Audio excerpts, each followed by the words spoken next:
नमस्ते, मैं हूं आपका टेलीगुरु अभिजीत जोशी। इस वीडियो लेसन में हम सीखेंगे services received from goods transport agency. Goods transport agency यानी ट्रक वाले, तो ऐसे कंपनी जिनके अनेक ट्रक्स हैं, ये हमें बिल देती है ट्रांसपोर्टेशन का, तो हम इसे कहते हैं फ्रेट चार्ज। तो अगर हमें एक लोकेशन से दूसरे लोकेशन गुड्स लेके जाने हैं तो ये ट्रांसपोर्टर हमारे लिए काम करता है, और जो गुड्स वो यहाँ से वहाँ लेके जाता है उसका बिल हमें देता है।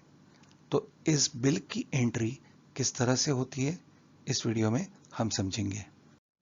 इंपोर्ट्स में हमने आपको समझाया था कि हमारी परचेज एक तो रजिस्टर्ड डीलर से हो सकती है या एक अनरजिस्टर्ड डीलर से। इंपोर्ट के उदाहरण में हमारा सप्लायर अनरजिस्टर्ड डीलर नहीं था, वो एक फॉरेन कंपनी थी और जिसने हमें गुड्स सप्लाई किए थे। तो उसी तरह से एक ट्रांसपोर्टर रजिस्टर्ड हो सकता है या अनरजिस्टर्ड भी रह सकता है। तो गुड्स ट्रांसपोर्ट एजेंसी यानी एक जीटीए जो रजिस्टर्ड है, वो हमें गुड्स कैरी करने का बिल देता है 1000 का, और उसके ऊपर हमें 12% जीएसटी लगाता है, तो टोटल अमाउंट हो जाता है 1120। तो हम यहाँ क्रेडिट करेंगे हमारे जीटीए का लेजर 1120 से, डेबिट करेंगे फ्रेट एक्सपेंस के लेजर को 1000 और डेबिट करेंगे इनपुट जीएसटी का लेजर 120 से। अगर हमारा ये transporter with in the state है तो इनपुट सीजीएसटी और इनपुट एसजीएसटी को होगा डेबिट, और अगर हमारा जीटीए आउटसाइड महाराष्ट्र है तो वो होगा इनपुट आईजीएसटी। तो अब हम ये 120 भर चुके हैं, तो इसका इनपुट क्रेडिट हम अवेल कर पाएंगे। यही अगर जीटीए अनरजिस्टर्ड होगा तो वो हमें केवल बिल देगा 1000 का, तो हम डेबिट करेंगे हमारा फ्रेट एक्सपेंस का लेजर और क्रेडिट कर देंगे इस जीटीए को। अब यहाँ जीटीए रजिस्टर्ड नहीं है तो रिवर्स चार्ज मैकेनिज्म के अंतर्गत हमें 5% जीएसटी भरना होगा।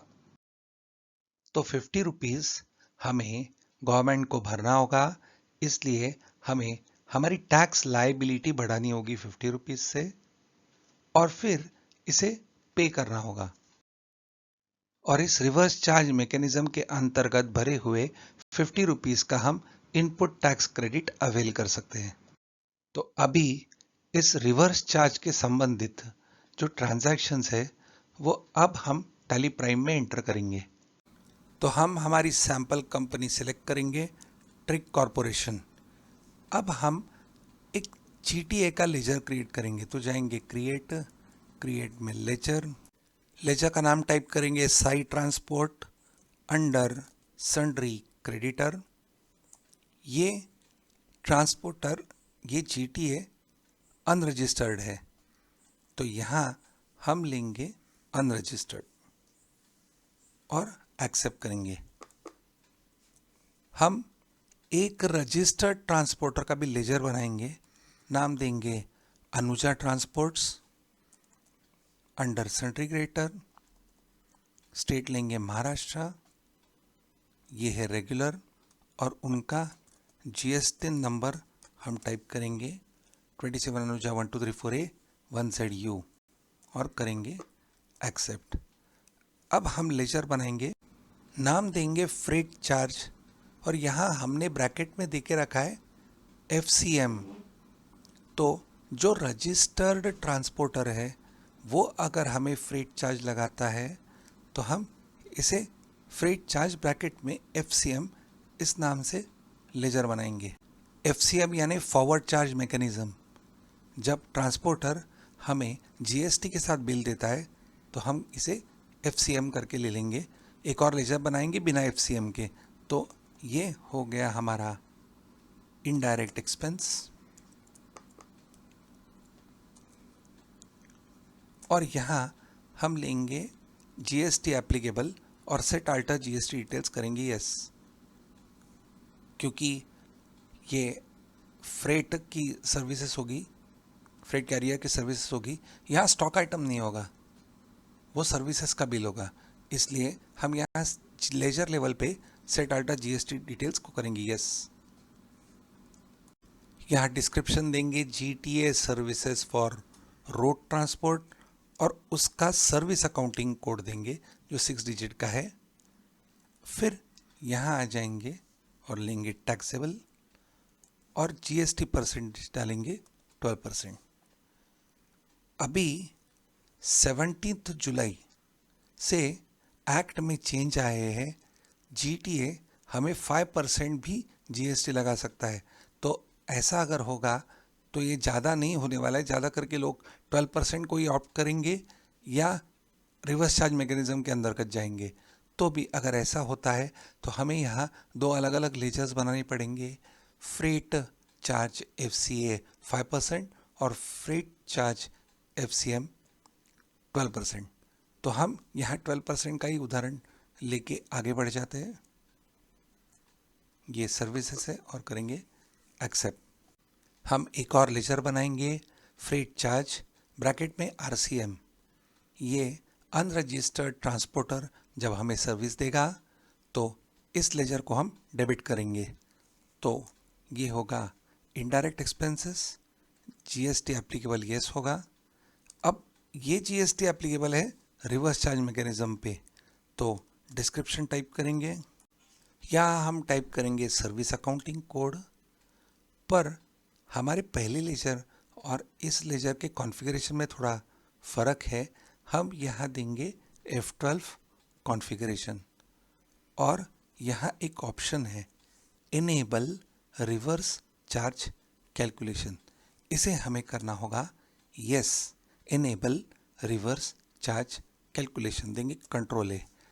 तो यहाँ एक ऑप्शन आएगा कि क्या आप रिवर्स चार्ज इनेबल करना चाहते हो। ये टैक्सेबल है तो हम सिलेक्ट करेंगे टैक्सेबल, पर ये रिवर्स चार्ज के अंतर्गत हम पे करना चाहते हैं, हम यहाँ देंगे यस। तो यहाँ लेजर लेवल पे हमने रिवर्स चार्ज करके एक्सप्लेन कर दिया है। अब यहाँ जीएसटी परसेंटेज डालेंगे। रिवर्स चार्ज मैकेनिज्म के अंतर्गत जीएसटी परसेंटेज है 5%। तो अगर आउटसाइड स्टेट ट्रांसपोर्टर है तो वो होगा आईजीएसटी 5% और विद इन द स्टेट है तो वो होगा 2.5 सीजीएसटी और 2.5 एसजीएसटी। तो हम देंगे यहाँ एंटर। 2.5 सेंट्रल टैक्स और 2.5 स्टेट टैक्स आ गया, इसे करेंगे हम एक्सेप्ट।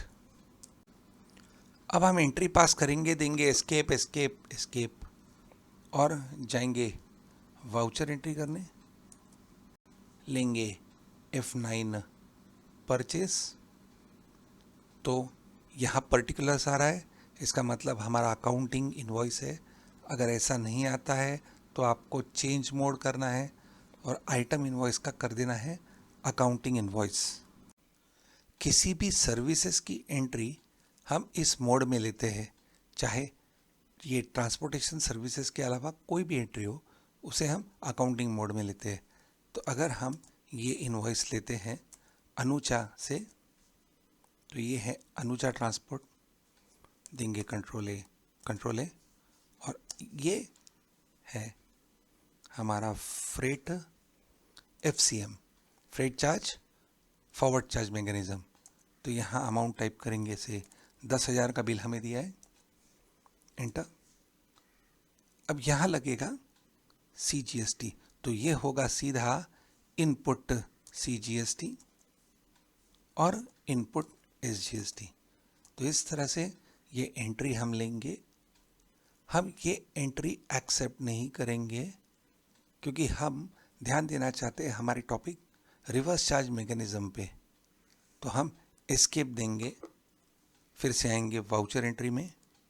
तो हमारा जीटीए जो अनरजिस्टर्ड है वो है साइट ट्रांसपोर्ट, उसका यहाँ इनवॉइस नंबर डालेंगे। हम डेट चेंज करेंगे यहाँ और ये एंट्री पास करेंगे 1 मई को, तो देंगे 1 मई। इनवॉइस भी है 1 मई का, पार्टी लेंगे साइट ट्रांसपोर्ट, देंगे कंट्रोल एक, यहाँ महाराष्ट्र है, अनरजिस्टर्ड डीलर है तो जीएसटी नंबर नहीं आ रहा है, देंगे कंट्रोल है। अब यहाँ लेंगे हम फिर से फ्रेट चार्ज, पर इस बार हम लेंगे आरसीएम, अमाउंट डालेंगे 10,000। अब यहाँ हम जीएसटी नहीं डालेंगे क्योंकि ये आरसीएम के अंतर्गत हम पे करने वाले हैं, तो हम एंटर देंगे, enter, bill wise details accept करेंगे, नरेशन पे देंगे एंटर, तो हमें कोई वार्निंग नहीं आ रही है, यानी ये वाउचर जीएसटी के हिसाब से बराबर है, तो हम इसे एक्सेप्ट करेंगे नहीं। हम एक बार बैक स्पेस देते हैं क्योंकि हम आपको टैक्स एनालिसिस दिखाना चाहते हैं, तो हम यहाँ देंगे अल्टर ए और यहाँ देंगे अल्टर एफ डिटेल। अब हम देख सकते हैं कि यहाँ सेंट्रल टैक्स और स्टेट टैक्स दिख रहा है 2.5% और यहाँ नीचे लिखा है amount of tax subject to reverse charge, तो ये टैक्स हमें अब भरना है, तो देंगे एक्सेप्ट और अब इसे करेंगे एक्सेप्ट। अब हम चेक करेंगे हमारा GSTR2, तो जाएंगे डिस्प्ले मोर रिपोर्ट्स में, GST रिपोर्ट्स, GSTR2, यहाँ देंगे F2 पीरियड चेंज करने के लिए, मंथ लेंगे मई। तो अब हम यहाँ देख रहे हैं B2B UR, business to business unregistered, ये है 10,000 और यहाँ हमारा टैक्स आ रहा है 500। और यहाँ नीचे हम देख रहे हैं कि reverse charge liability to be booked, हमने अब तक ये जो टैक्स हमें भरना है वो हमने पे नहीं किया है, तो माफ़ कीजिए 500 नहीं है, ये है 500 का आधा, यानी 250। अगर इसे हम कॉन्फ़िगरेशन में जाते हैं और show tax type in separate column yes करते हैं, तो हमें यहाँ मिल जाता है कि हमें 250 CGST और 250 SGST भरने का है। तो ठीक हम यहाँ जाएंगे तो टोटल रिवर्स चार्ज हमें 500 अभी भरना बाकी है, तो हम यहाँ एंटर दबाएंगे। तो अब यहाँ नीचे हम देख सकते हैं कि balance liability to be booked, ध्यान देंगे यहाँ टैक्सेबल अमाउंट है 10,000, 250 है CGST SGST, central tax state tax, और परसेंटेज है 2.5%। अब जब हम लाइबिलिटी बुक करेंगे तो ये पूरा यहाँ आ जाएगा लाइबिलिटी बुक में, ऊपर हमारे ट्रांसपोर्टर के डिटेल्स दिख रहे, परचेज की डिटेल दिख रहे। अब यहाँ हम जाएंगे स्टार्ट एडजस्टमेंट में।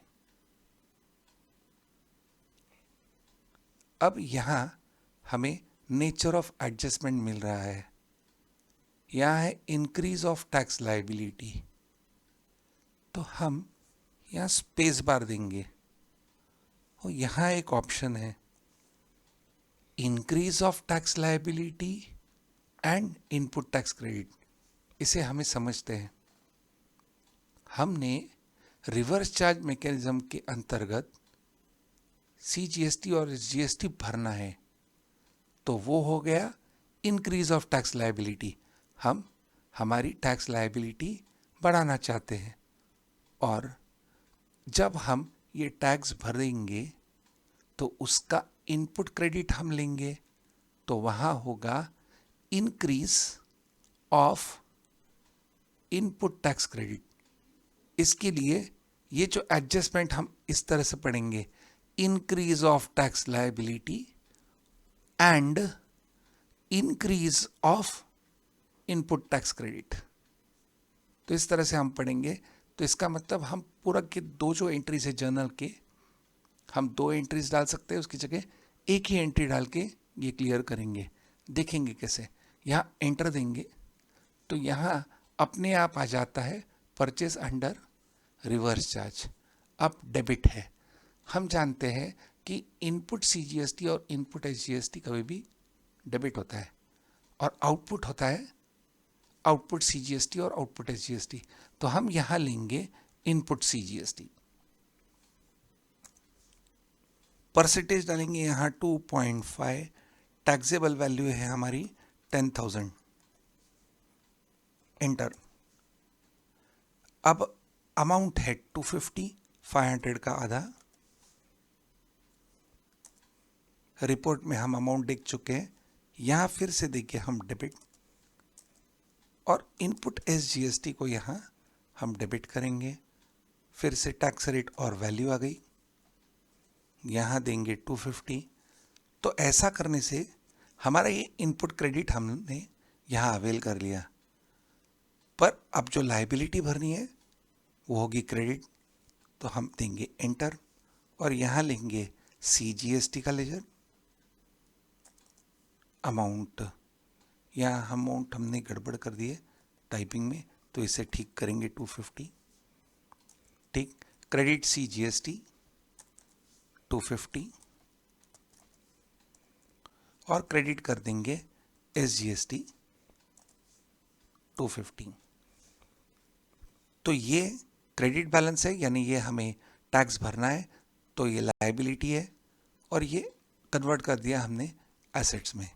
तो कल जाके हम ये 250 का इनपुट क्रेडिट अवेल कर सकते हैं। अब हम देंगे एंटर और एक्सेप्ट। अब हम देख सकते हैं कि हमारी यहाँ बैलेंस लायबिलिटी निकल गई है और ये लायबिलिटी अभी बुक हो चुकी है। देंगे एस्केप और अब नीचे हम यहाँ देख सकते हैं कि रिवर्स चार्ज इनवर्ट सप्लाई अब 0 हो चुका है, यानी ये सब कुछ क्लियर है। कोई रिवर्स चार्ज मैकेनिज्म के अंतर्गत हमें पेमेंट नहीं करनी है और ये जो ट्रांजैक्शन था वो वैसे की वैसे ही है। तो ये था services from GTA. Thank you.